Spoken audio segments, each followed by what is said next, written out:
हुकूमत बलूचिस्तान की हिदायत पर डिप्टी कमिश्नर केच इस्माइल इब्राहिम बलोच की ज़ेर सदारत एक खुली कचहरी का इनेकाद किया गया। Commandant Makran scouts Faisal Hasan Khan, SP Kech Rashid Rehman Zehri, जिला कौंसिल केच के चेयरमैन मीर होतमान बलोच और वाइस चेयरमैन बाहर जमील दश्ती भी मौजूद थे।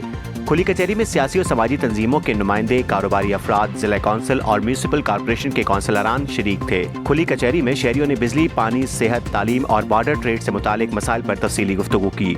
शहरियों ने शिकायत की कि इलाके में बिजली की ब्रेकडाउन, गैर एलानिया लोड शेडिंग, कुछ इलाकों में पीने के साफ पानी की अदम दस्तियाबी और सेहत की सहूलियात के फुकदान ने उनकी जिंदगियों को मुश्किल बना दिया है। कारोबारी तबके ने भी अपनी मुश्किलात से हुक्काम को आगाह किया।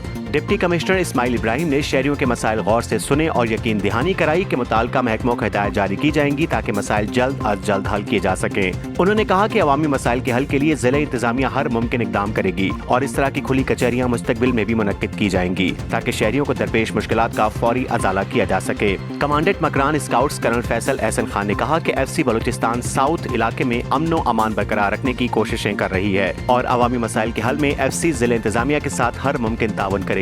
इस मौके पर मुख्तलिफ सिविल महकमों के अफसरान ने एतराज़ात पर जवाबात दिए।